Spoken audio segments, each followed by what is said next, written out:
तो गाइज इस सीरीज के पिछले पार्ट में लास्ट के 15 मिनट्स में कॉपीराइट आ गया था, जिसकी वजह से मुझे उसके ऑडियो को म्यूट करना पड़ा। इसलिए आज का ये पार्ट पिछले पार्ट के 15 मिनट्स को कंबाइन करके बनाया गया है। तो चलिए आज की इस वीडियो को शुरू करते हैं। हम लूफी और काताकुरी को देखते हैं। लूफी अपने चौथे गियर को एक्टिवेट करने वाला था, पर काताकुरी लूफी को मारना शुरू कर देता है और इसे मार मार कर फोर्थ गियर एक्टिवेट करने से रोक देता है। स्ट्रॉ हैट, एक बात कान खोल कर सुन लो, मैं तुम्हें बाकियों की तरह अंडर एस्टिमेट नहीं करने वाला और न ही मैं तुम्हें कोई ऐसा मौका देने वाला हूँ कि तुम इस बैटल में मुझसे जीत पाओ। और अपनी मोची बॉल के नीचे लूफी को दबा देता है और इसे तड़प तड़प कर मरने के लिए छोड़ देता है। तुमसे लड़कर मैं थक चुका हूँ स्ट्रॉ हैट, और अब वक्त आ चुका है मेरे खाने का। अब लूफी को पूरी तरह से मोची के अंदर कवर करने के बाद काताकुरी आवाज लगाता है, जल्द से जल्द मेरे नाश्ते को प्रिपेयर किया जाए। और कुछ लोग बहुत सारी स्वीट्स को इसके लिए लेकर आते हैं और बोलते हैं कि क्या बात है काताकुरी सर, हमें तो पहले से ही मालूम था कि आप ही जीतने वाले हो, पर फिर भी हम लोग श्योर नहीं थे कि आज आप अपने स्नैक्स लोगे या फिर नहीं। लेकिन फिर भी हम लोगों ने 3 बजे से पहले सब कुछ रेडी करके रख दिया था। मुझे बस मेरा अंडा चाहिए, लेकर आओ उसे। जी सर, हमने उसे भी तैयार कर रखा है। और तभी इनमें से एक शेफ कहता है कि सर माफ करना, हम पिछले 40 मिनट से यहाँ पर खड़े थे, तो जो चाय हमने आपके लिए बनाई थी वो थोड़ी सी ठंडी हो गई है। काताकुरी इन्हें घूरने लगता है, जिसे देखकर इनके पसीने छूटने शुरू हो जाते हैं। ठीक है, आज मैं आइस टी समझ कर इसे पी जाऊंगा। ये सुनकर इनकी सांस में सांस आती है और ये सभी लोग बताने लगते हैं कि आज जो डेजर्ट हमने आपके लिए बनाया है ये बहुत ही ज्यादा स्पेशल है, और ये जो मेरिएंडा हमने आपके लिए तैयार किया है ये बिल्कुल आपकी तरह ही परफेक्ट इंग्रेडिएंट्स से बना हुआ है। और ये सभी लोग इंग्रेडिएंट्स को बताने लगते हैं। हाँ, मुझे एनर्जी की जरूरत है, क्योंकि स्ट्रॉ हैट के साथ लड़ते लड़ते मैंने अपनी बहुत सारी हॉकी का यूज कर दिया है, और अब स्ट्रॉ हैट के जो बाकी के दोस्त हैं, जो कि इस वक्त पानी के अंदर सरेआम घूम रहे हैं, उन्हें पकड़ने के लिए मुझे बहुत सारी एनर्जी लगेगी। और काताकुरी अपने डेविल फ्रूट की ताकत का यूज करता है और यहाँ पर मोची का यूज करके अपने लिए एक छोटा सा घर तैयार कर देता है और अपने शेफ्स से कहता है, ध्यान रहे जब मैं यहाँ पर अंदर जाऊँ तो कोई भी मेरे पीछे से एंटर ना हो पाए। और इस घर के अंदर चला जाता है। और काताकुरी को देखकर इसके सभी शेफ्स कहते हैं कि ये बिल्कुल पहले जैसे ही हैं और किसी ने भी आज तक इन्हें कुछ भी खाते हुए नहीं देखा है। जब नॉर्मली लोग खाते पीते हैं तो अपने गार्ड को डाउन कर देते हैं और बहुत ही ज्यादा लापरवाह हो जाते हैं, लेकिन हमारे काताकुरी सर को देखो, ये कितने ज्यादा महान है कि ये खाते भी इसी वजह से है ताकि इन्हें ताकत मिले और दुश्मनों का सफाया कर पाए। और अभी भी कितने ज्यादा चौकन्ने हैं कि हमसे कह कर गए हैं कि कोई भी अंदर ना आने पाए, जिससे कि ये साबित हो जाता है कि काताकुरी सर 1 बिलियन बेरीज की जो भारी भरकम बाउंटी है उसे डिजर्व करते हैं। और ये कहना गलत नहीं होगा कि ये पूरी बिग मॉम पायरेट्स की एक तरह से बैकबोन है। अरे यार, स्ट्रॉ हैट पायरेट कितना ज्यादा बेवकूफ है जो उसने इनसे पंगा ले लिया। कहाँ हमारे काताकुरी सर और कहाँ वो एक लो क्लास का पायरेट। और जैसे ही शेफ पीछे मुड़कर लूफी की तरफ देखता है, मुझे लगता है यहाँ पर कुछ मिसिंग है। क्यों, सब सही तो है, मुझे तो सब कुछ सही लग रहा है। अरे नहीं यार, यहाँ पर तो स्ट्रॉ हैट का हाथ था, पर अब वो गायब हो चुका है। और तभी लूफी के ऊपर जो मोची बॉल्स रखे हुए थे अचानक से सब के सब शेक करना शुरू कर देते हैं। ये देखकर ये तीनों डर जाते हैं। अरे ये चल क्या रहा है, अचानक से मूव कैसे कर रहे हैं। और तभी लूफी मोची बॉल्स को मुंह में ठूसते हुए इनके बीच में से बाहर निकल जाता है। ये देखकर तीनों शेफ्स के मुंह खुले के खुले रह जाते हैं और ये सभी लोग लूफी को जिंदा देखकर हैरान हो जाते हैं और कहते हैं कि स्ट्रॉ हैट, तुम अभी तक जिंदा कैसे हो? तुम उस मोची बॉल से बाहर कैसे निकले? दिखाई नहीं देता क्या? मैं आधे से ज्यादा मोचीज को खा के बाहर निकला हूँ। भाई लूफी कितना भुक्कड़ है भाई, ये कुछ भी खा सकता है, मोची खा के बताओ। और भाई ये किस तरह की फाइट है, और मुझे हर बार जीतने के लिए खाना क्यों पड़ता है? मेरा पेट फटने की कगार पे हो चुका है। चलो वो भी ठीक है, पर भाई टेस्टी तो होना चाहिए ना, ये मोची किसी काम का नहीं है। और काताकुरी को यहाँ पर ना पाकर लूफी इनसे पूछता है कि बताओ वो मोची मैन कहाँ चला गया? अरे ओ, मोची मैन नहीं है, वो मोची नहीं है साले, वो हमारे जनरल काताकुरी है। और तभी इन्हें याद आ जाता है कि काताकुरी ने इनको किसी को भी उसे डिस्टर्ब करने के लिए मना किया है। और ये लोग बहाने बनाने लगते हैं और बोलते हैं कि हमें माफ करना, वो तो तुम्हें यहाँ पर निपटा कर तुरंत ही मिरर वर्ल्ड को छोड़कर चले गए हैं। उनके पास तुम्हारे जैसे एक लो क्लास पायरेट के लिए समय नहीं जो सारा समय तुम पर बर्बाद कर दे। उन्हें बहुत ही अर्जेंट काम आ गया था, समझे ना? और सभी लोग हंसना शुरू कर देते हैं। और तभी लूफी उसी घर को देख लेता है जिसके अंदर अभी काताकुरी मौजूद है, पर मैं इस घर से किसी पावरफुल बंदे की प्रेजेंस को सेंस कर पा रहा हूँ। अरे भाई, ओ शिट, इसकी ऑब्जर्वेशन हाकी तो बहुत ही कमाल की है। हाँ, और मैं ये भी जानता हूँ कि वो इस वक्त डोनट खा रहा है। ये सुनकर सभी शेफ्स हैरान हो जाते हैं और बोलते हैं कि लूफी की हाकी कितनी ज्यादा कमाल की है कि वो क्या खा रहा है इसके बारे में भी इसे मालूम है। चुप करो तुम दोनों, बस इसकी सूंघने की शक्ति कमाल की है। साले काताकुरी बाहर निकल, मुझे तुझसे फाइट करनी है। आखिर तुमने खुद को समझ के रखा है? हाँ, इतनी मार खाकर तुम्हारा मन नहीं भरा क्या,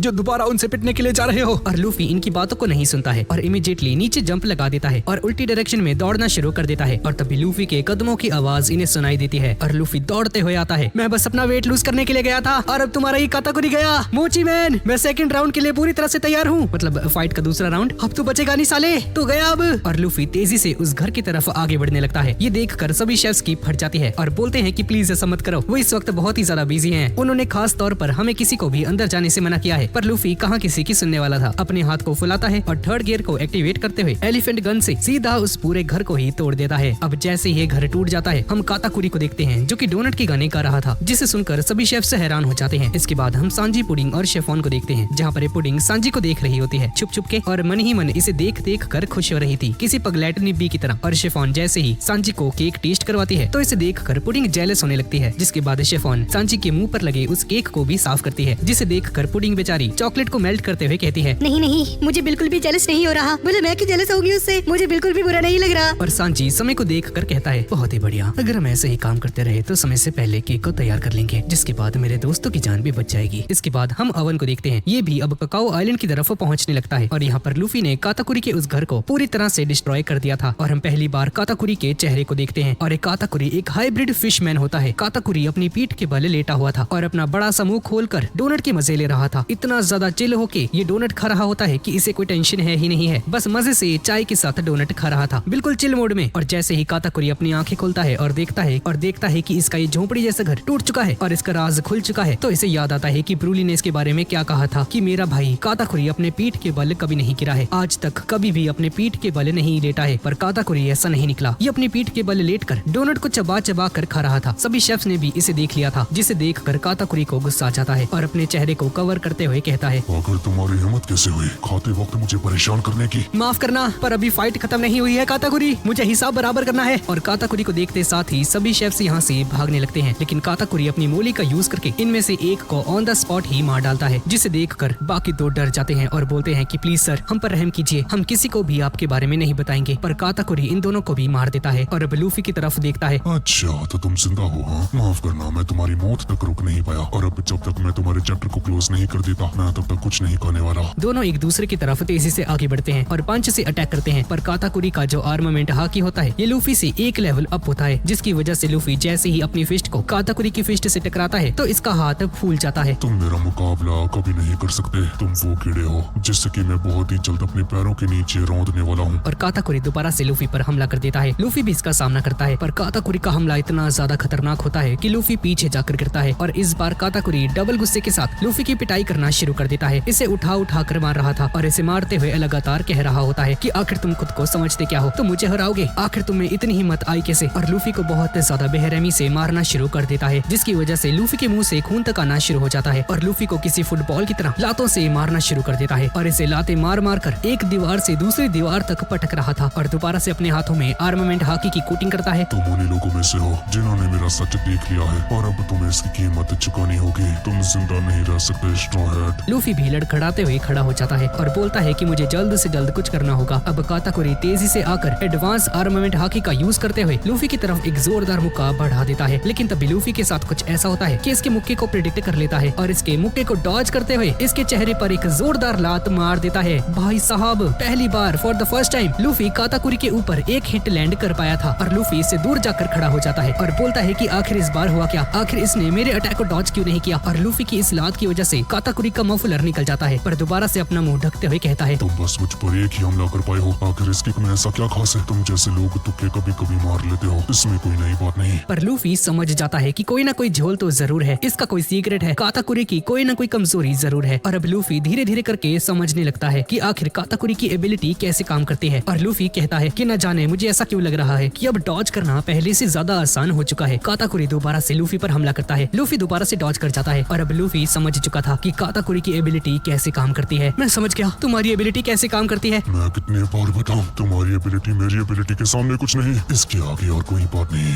आखिर इसमें समझने जैसा क्या है। और काताकुरी दोबारा से अपने अवेकन फ्रूट की ताकत का यूज करता है और आसपास की चीजों को मोची में कन्वर्ट कर देता है। अब तो तू गया बेटा, मुझे समझ में आ गया। और लूफी अपने चौथे गियर को एक्टिवेट कर लेता है और काताकुरी अपनी मोची से भी इस पर हमला करता है, पर लूफी अपने बाउंस मैन वाली फॉर्म में आ जाता है। मैं मानता हूँ कि तुम बहुत ही ज्यादा टफ हो, लेकिन तुम अनबीटेबल नहीं हो। और लूफी इसके मोचीज का बहुत अच्छे से सामना करते हुए तेजी से काताकुरी की तरफ आगे बढ़ता है। काताकुरी लगातार लूफी को रोकने की कोशिश करता है, पर अगले ही पल लूफी गायब होकर इसके पीछे आ जाता है और तेजी से जाकर गम गम कॉन्ग गन से एक जोरदार मुक्का सीधा काताकुरी के ऊपर जड़ देता है। और काताकुरी जिसने अभी एडवांस आर्मामेंट हाकी चढ़ा रखी है, इसके बावजूद कॉन्ग गन के सामने इसकी एक नहीं चलती है और लूफी इसे उड़ा कर रख देता है। लूफी के इस हमले का इम्पैक्ट इतना ज्यादा होता है कि काताकुरी दीवारों को तोड़ते हुए बहुत दूर तक चला जाता है और लूफी को सिल्वर रैले की वो ट्रेनिंग याद आती है, जहाँ पर उसने लूफी को बताया था कि जिस हाकी को हम लोग यूज करते हैं उसका एक और एडवांस लेवल होता है ऑब्जर्वेशन हाकी, इसका भी एक एडवांस लेवल मौजूद है और ऐसे ही आर्मामेंट हाकी का भी है। तुम जैसे जैसे इनमें माहिर होते जाओगे तुम इसके नए लेवल को अनलॉक करते जाओगे। अब जैसे कि तुम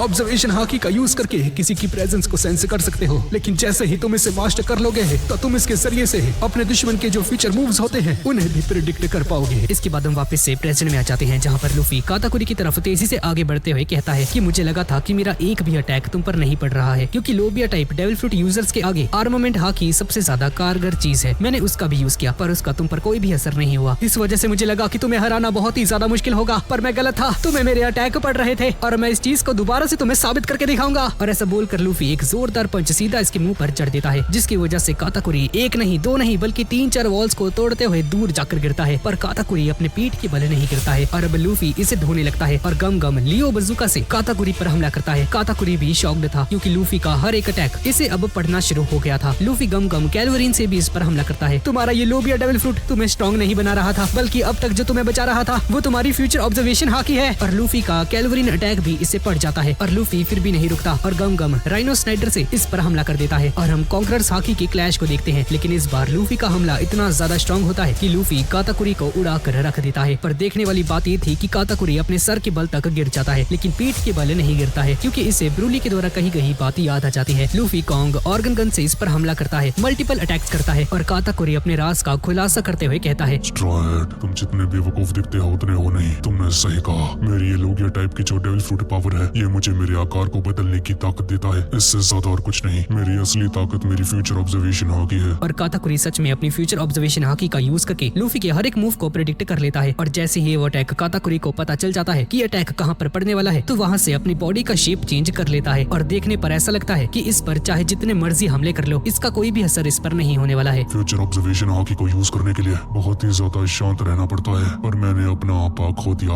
और मैं गुस्से में आ गया था। इसी वजह से मैं फ्यूचर ऑब्जर्वेशन हाकी का यूज नहीं कर पाया और तुम्हें मौका मिल गया मुझ पर हमला करने का, पर मैं ये मौका तुम्हें दोबारा नहीं देने वाला हूँ। वैसे मानना पड़ेगा, मुझे खुद भी याद नहीं कब मैंने आखिरी बार किसी से कोई मुक्का खाया हो। और काताकुरी अपने हाथ को लूफी के पेट के अंदर फंसा देता है, जिसकी वजह से लूफी अपने हाथ को बाहर नहीं निकाल पाता है। जब मैंने पहली बार सुना कि तुमने मेरे भाई बिस्किट को मार गिराया है तो मुझे इस बात पर यकीन नहीं हो रहा था, पर आज जब मैंने तुम्हारा सामना किया तो मुझे अब लग रहा है कि वाकई में तुम्हें बात तो है, मेरा भाई बिस्किट कमजोर नहीं था बल्कि तुम मुझसे ज्यादा ताकतवर थे। और ऐसा बोलकर काताकुरी अपने एक अटैक को परफॉर्म करता है। अनस्टॉपेबल डोनट्स मोची से डोनट बनाता है और इसके अंदर से काताकुरी के आर्मामेंट हाकी वाले 2 हाथ बाहर निकलते हैं और काताकुरी के पेट से अपने हाथों को छुड़ा लेता है। और अब काताकुरी एक ऐसा पंच मारता है कि लूफी दूर जाकर गिरता है। लूफी इस अटैक को एक सिंगल सेकंड के लिए भी नहीं रोक पाता है और गियर 4 के इस बाउंसमैन वाले फॉर्म में भी काताकुरी ने लूफी को ओवर पावर कर दिया है। अब मैं तुम्हें एक सेकंड के लिए भी इस बैटल में कम बैक करने नहीं दूंगा। और यहाँ फैक्ट्री के अंदर काम जोरों शोरों से चल रहा होता है और तभी एक सर्वेंट आकर पुडिंग को बताता है कि आपके लिए एक कॉल है। नहीं, अभी मैं बहुत ही ज्यादा बिजी हूँ। और तभी इसे पता चलता है कि असल में ये कॉल ब्रूली का होता है, जो कि इससे सबसे पहले केक के बारे में पूछती है। हाँ, तुम चिंता मत करो, मामा के आने से पहले ही केक तैयार हो जाएगा।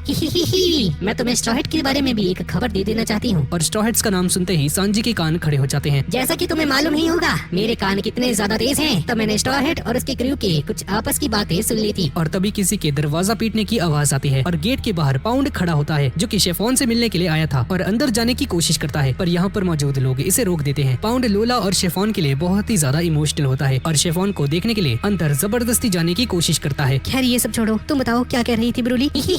मैंने ऐसा सुना है कि आधी रात को 1 बजे के करीब straw head pirates cacao island पर पहुंचेंगे। और अभी घड़ी के ऊपर 4 बज रहे थे। अरे यार, ये रात को 1 बजे यहाँ पर क्या करने आ रहे हैं? हमारा प्लान तो ये था कि हम लोग समुद्र में मिलेंगे। ये लोग ककाओ आइलैंड के ऊपर क्यों आ रहे हैं? अरे सिंपल तो है, उनका ऐसा प्लान है कि अपने कैप्टन से ककाओ आइलैंड के ऊपर मिलेंगे और यहाँ से ये लोग एस्केप करने वाले हैं। लेकिन अगर ये लोग सही सलामत ककाओ आइलैंड के ऊपर पहुँच भी जाते हैं तब भी ये अपने कैप्टन से कभी नहीं मिल पाएंगे। पर आखिर ऐसा क्यों है? वो इसीलिए है क्योंकि इनका बेवकूफ कैप्टन अभी हमारे बड़े भैया काताकुरी के साथ लड़ रहा है और इस वक्त उनसे बस मार ही खा रहा है।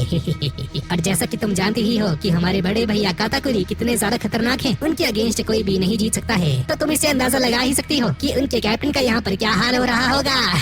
इस वक्त वहाँ पर 4 बज रहे होंगे, तो अब से ठीक 9 घंटों के बाद straw head pirates cacao island के ऊपर पहुँच जाएंगे, जहाँ पर वो अपने प्रीशियस कैप्टन का वेट कर रहे होंगे। पर उन्हें क्या पता, उन लोगों को अपने कैप्टन की लाश तक नहीं मिलेगी। जब तक वो लोग वहाँ पर पहुँचेंगे तो मुझे पूरा भरोसा है कि मामा और पैरो भी वहाँ पर पहुँच जाएंगे। और अब सब कुछ तुम पर और तुम्हारे वेडिंग केक के ऊपर डिपेंड करेगा। हाँ, मैं समझ गई। और तुम चिंता मत करो, मामा को मैं ऐसा वेडिंग केक खिलाऊंगी जैसा कि उन्होंने आज तक नहीं खाया होगा। पर तुम चिंता मत करना, अगर स्ट्रॉ हेड्स वहाँ पर टाइम से पहले पहुँच भी जाते हैं तो भी यहाँ पर अवन पूरी सेना के साथ पहुँच चुका होगा, ताकि इन लोगों की खातिरदारी में कोई भी कमी न रह जाए।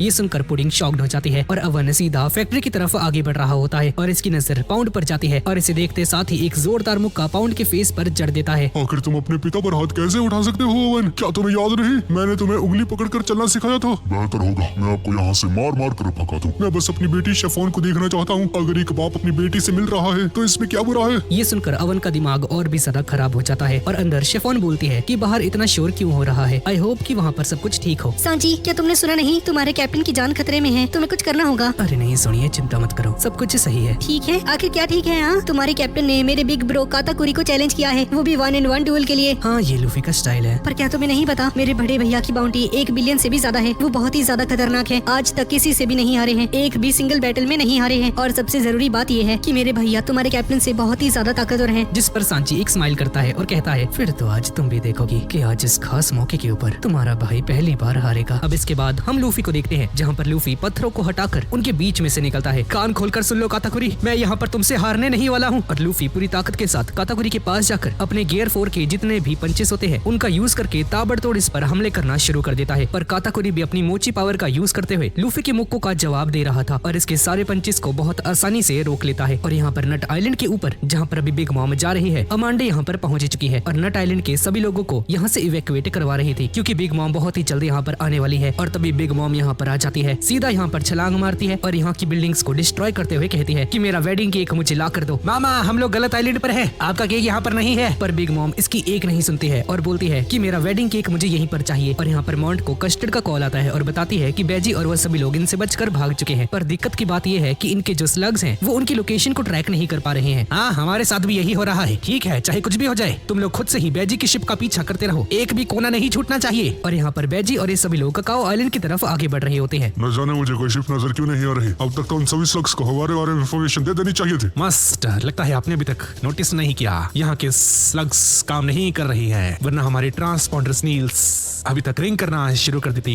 ट्रिंग ट्रिंग। क्या बात है, लगता है किस्मत आज हमारा साथ दे रही है। तो चलो फिर तेजी से जाकर ककाओ आइलैंड पर मेरी वाइफ को छुड़ाते हैं। और तभी बेजी की शिप को कुछ टेरिटरी स्लग्स देख लेते हैं पानी के अंदर से। और इससे पहले कि ये लोग रिस्पॉन्स कर पाते, तभी हम प्रलीन को देखते हैं, जो कि अलादीन की वाइफ है और एक फिशमैन मर्मेड है। तो अपनी मर्मेड स्किल्स का यूज करते हुए गाना गाना शुरू कर देती है और इसकी आवाज को सुनकर ये सभी स्लग्स अट्रैक्ट हो जाते हैं और इसका कहना मानने लगते हैं और यहाँ से चले जाते हैं। और इन सभी को सीक्रेटली यहाँ पर कंट्रोल कर रही होती है। और 1000 सनी के ऊपर इन सभी को भी समझ में आ जाता है कि स्लग्स के साथ कोई दिक्कत चल रही है। पर ये सभी लोग ककाओ आइलैंड की तरफ सीधा रवाना हो जाते हैं। और यहाँ पर पैरो मॉन्ट को बताता है कि मामा का दिमाग खराब हो चुका है, इसने ककाओ आइलैंड की जगह नट आइलैंड को अपना निशाना बना लिया है और यहाँ पर तबाही मचा रही है। और तभी एक और इसकी सोल्जर आकर इसे बताती है कि हमारे पास एक और बुरी खबर है। सर, मैंने टेरिटरी स्लग्स को जाकर चेक किया, पर मुझे अफसोस के साथ बताना पड़ रहा है, हमारे स्लग्स गायब हो चुके हैं, एक भी टेरिटरी स्लग यहाँ पर मौजूद नहीं है। ये सुनकर इन सभी के होश उड़ जाते हैं। ये तुम क्या कह रही हो, पागल हो गई हो क्या? और ये सारी करामात अलादीन के दिमाग की होती है और पैरालीन के जरिए से ही सभी स्लग्स को समुद्र से दूर लेकर जा रहा था। और अलादीन अपने मन में कहता है कि जिम्बे, मैं उम्मीद करता हूँ कि इससे तुम्हारी थोड़ी सी हेल्प तो हो जाएगी। और ब्रूली के मिरर वर्ल्ड के अंदर लड़ते लड़ते लूफी का 4th गियर श्रिंक होना शुरू हो जाता है, जिसकी वजह से लूफी दूर जाना शुरू कर देता है। पर काताकुरी को इस पर शक हो जाता है। लगता है तुम्हारी इस ताकत की कोई टाइम लिमिट है। अब मैं इस मौके को कैसे जाने दूँ? और लूफी का पीछा करना शुरू कर देता है और रास्ते में ही लूफी वापस से अपनी नॉर्मल फॉर्म में आ जाता है। और लूफी अपनी जान बचाकर यहाँ से भागने लगता है, क्योंकि लूफी जानता है कि अगर एक बार ये काताकुरी के हाथ लग गया तो काताकुरी इसकी बैंड बजाकर रख देगा। और 10 मिनट के लिए अब लूफी अपनी हाकी को भी यूज नहीं कर सकता है। लूफी तेजी से भाग रहा होता है और काताकुरी इसका पीछा कर रहा होता है और कहता है कि तुम्हारे लिए सारे रास्ते बंद हो चुके हैं स्ट्रॉ हैट, अब हार मान लो। मैं तुमसे काफी ज्यादा निराश हुआ। और काताकुरी दोबारा से अपनी डोनट अटैक को प्रिपेयर करने लगता है। और तभी लूफी दौड़ते दौड़ते कुछ ऐसा देखता है कि वहीं पर फ्रीज हो जाता है। काताकुरी भी हैरान हो जाता है कि ऐसा इसने क्या देख लिया। और लूफी धीरे धीरे पीछे होना शुरू कर देता है और जैसे ही अपने लेफ्ट में मुड़ता है तो देखता है कि ब्रूली सामने बैठी हुई है। और ब्रूली को देखकर लूफी के चेहरे पे जो खुशी नजर आती है, भाई साहब, लूफी बहुत ही ज्यादा खुश हो जाता है। और लूफी को देखते साथ ही ब्रूली रोना शुरू कर देती है। बड़े भैया काताकुरी, प्लीज मुझे बचा लो। और लूफी ब्रूली को पकड़ता है और सामने मिरर के अंदर जंप लगा देता है। काताकुरी भी अपने हाथ को आगे बढ़ाता है इसे रोकने के लिए, पर अब तो देर हो चुकी है। लूफी यहाँ से निकल चुका था और काताकुरी ब्रूली के मिरर वर्ल्ड के अंदर फंस चुका है। और लूफी और ब्रूली एक घर में जा गिरते हैं। बुढ़िया, तुम्हारा शुक्रिया यार, तुम चिंता मत करो, मैं तुम्हारे साथ कुछ भी गलत नहीं करने वाला। अरे ओ, मैं बुढ़िया नहीं हूँ, मेरा नाम ब्रूली है, समझ गया ना। और इन्हें किसी के चलने की आवाज आती है और अचानक से जिस घर में ये लोग अभी होते हैं ये पूरी तरह से टूट जाता है। और सामने वाली बिल्डिंग के ऊपर बिग मॉम खड़ी होती है, जिसके हाथ में इसी घर का ऊपर का हिस्सा मौजूद होता है। मुझे मेरा वेडिंग केक चाहिए। मामा,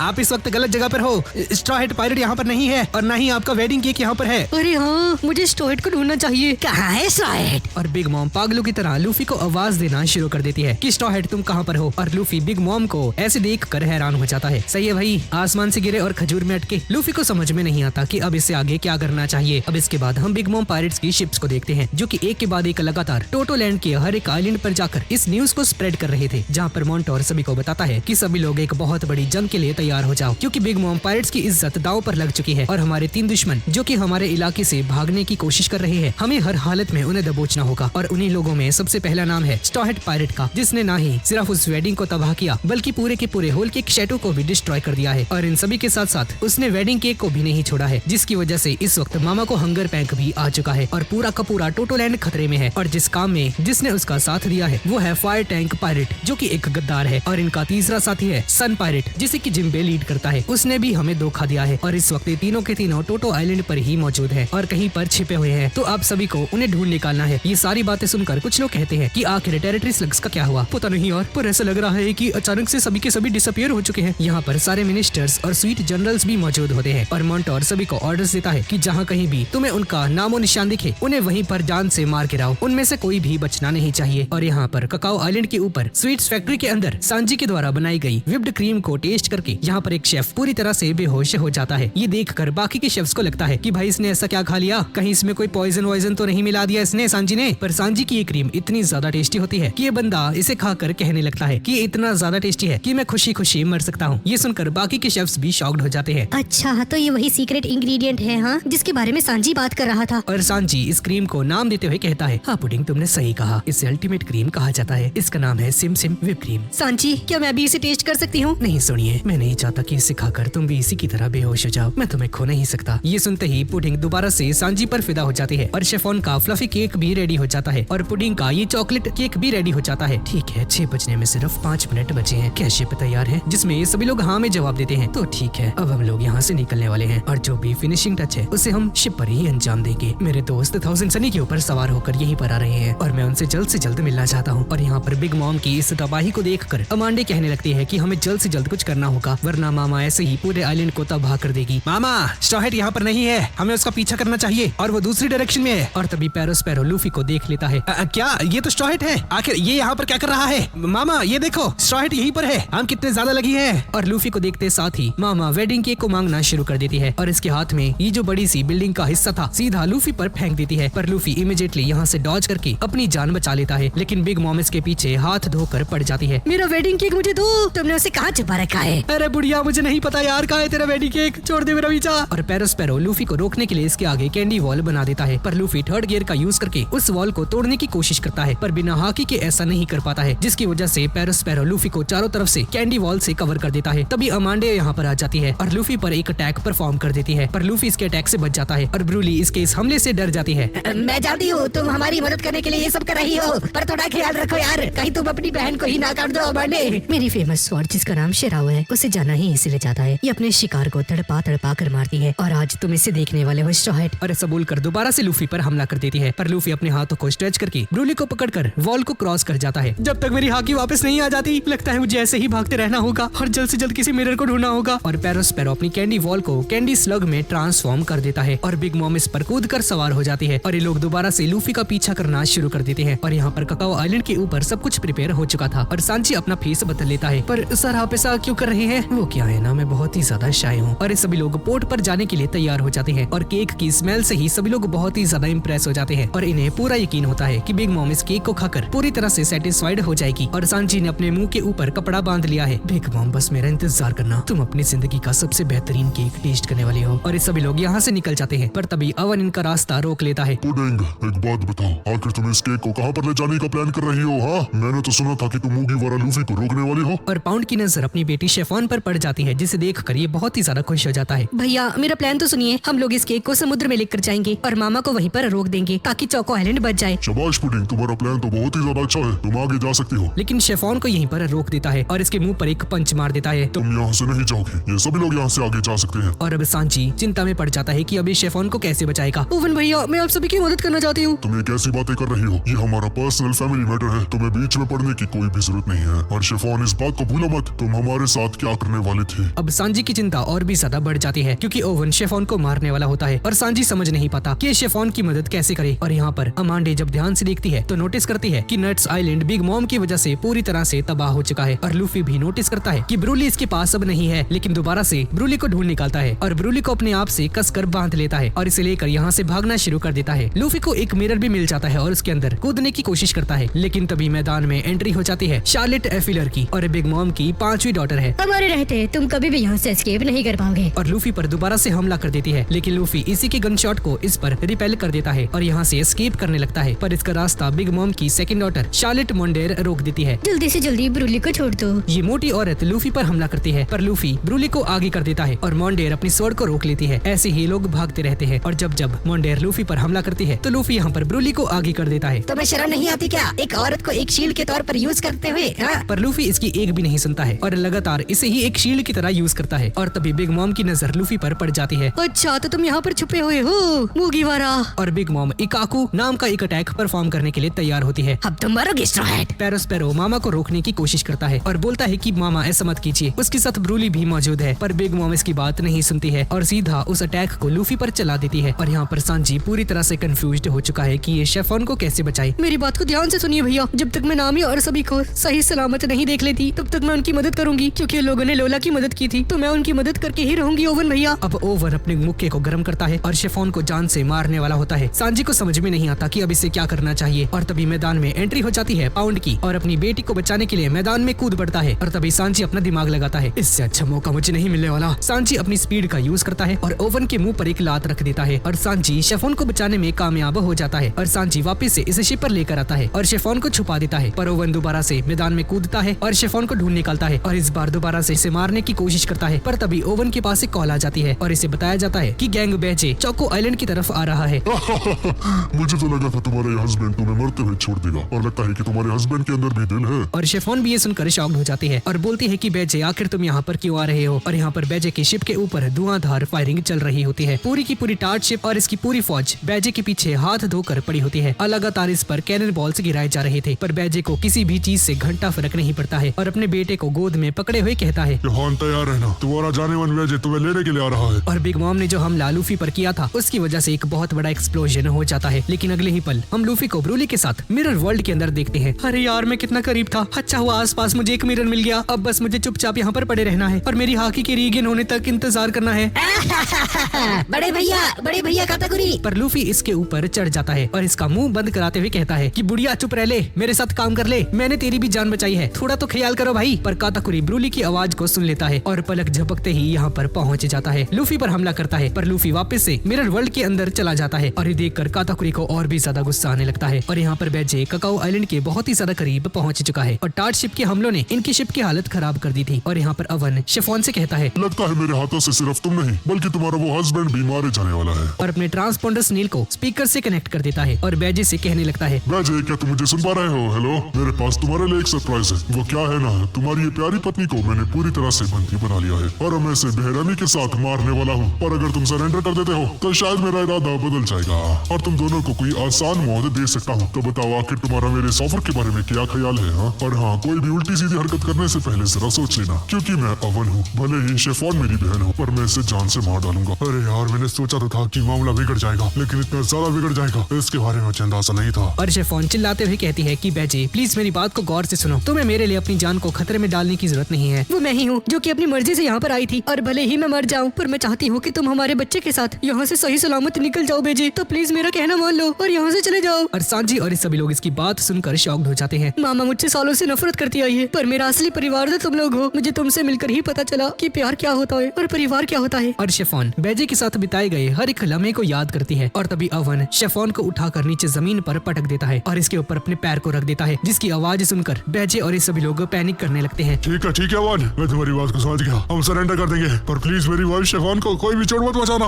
क्या बात है, मुझे नहीं लगा था कि तुम्हारा ये दिल इतना ज्यादा सॉफ्ट होगा, पर आज तुम यहाँ पर नरम पड़ चुके हो बैजे, और इसकी कीमत शायद तुम्हें अपनी जान देकर चुकानी पड़ेगी। तुम कितने बड़े बेवकूफ हो, तुम्हारे पास कितना अच्छा मौका था यहाँ से भाग जाने का। और बैजे भी कुछ नहीं कह पाता है और सारे सोल्जर स्पोर्ट के पास पहुंच जाते हैं बैजे को पकड़ने के लिए। और टार्ट शिप को भी ऑर्डर्स देता है कि चारों तरफ से बैजे की शिप को घेर लो। और अवन को भी इनकी शिप नजर आ जाती है। शेफॉन, जरा देखो तो, तुम्हारे हस्बैंड को सच में तुम्हारी परवाह है और ये लोग चुपचाप सरेंडर कर रहे हैं। पर अफसोस की बात है, शायद तुम दोनों आज यहाँ पर मारे जाने वाले हो। पुडिंग शेफॉन को बचाने की कोशिश करती है। पुडिंग, इन सबसे दूर रहो, क्योंकि इनके साथ जो कुछ भी हो रहा है इसके जिम्मेदार ये लोग खुद हैं। आज इन दोनों को मैं सूली पर लटका दूंगा और सभी के सामने इस मिसाल को कायम करूंगा कि जो भी मामा के साथ गद्दारी करेगा तो उसकी सजा क्या होती है? और तभी एक कैनन पिस्टल के चलने की आवाज आती है और सीधा जाकर ओवन के फेस पर ब्लास्ट होता है, जिसकी वजह से ओवन सीधा दूर जाकर गिरता है और सभी लोग शॉक्ड हो जाते हैं कि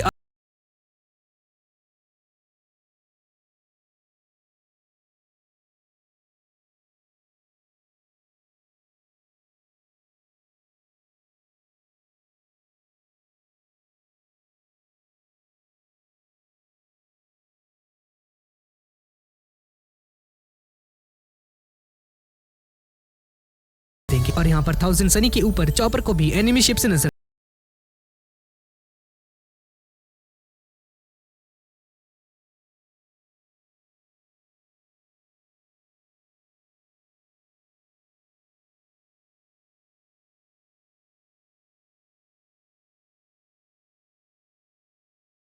यहाँ पर अवन गुस्से से बौखला चुका था और आसपास की चीजों को पिघलाना शुरू कर देता है बेजे, तुम्हारी जान तो मैं ही लूंगा। और गुस्से की वजह से पूरा का पूरा अवन ही एक्सप्लोड करने लगता है, जिसे देखकर पुडिंग घबरा जाती है। ये बहुत ही बुरा है, हमें जल्द से जल्द यहाँ से भागना होगा। और बेजे अपनी शिप की स्पीड मैक्सिमम पर कर देता है। ये देखकर सभी लोग हैरान हो जाते हैं कि ये तो पोर्ट के बिल्कुल करीब जा रहा है, अपनी शिप की स्पीड को इतना ज्यादा क्यों बढ़ा रहा है बेजे? कहीं ऐसा तो नहीं है कि बेजे कोई सुसाइड अटैक करने वाला है? सभी लोग हैरान हो जाते हैं, पर अगले ही पल बेजे की शिप सीधा कोस्ट लाइन पर जाकर टकरा जाती है। ये देखकर अवन अपना मुक्का तैयार कर लेता है। बहुत अच्छे, अब तो तुम कहीं नहीं जा सकते। तुमने अपनी कब्र खुद ही खोद ली है बेचे। कीड़ा, मेरे रास्ते से हट जाओ, मेरी शिप के बारे में तुम्हें कोई आइडिया भी नहीं है। और अगले ही पल बेजे की शिप जमीन को तोड़ते हुए हवा में जंप कर देती है और जमीन पर लैंड करते हुए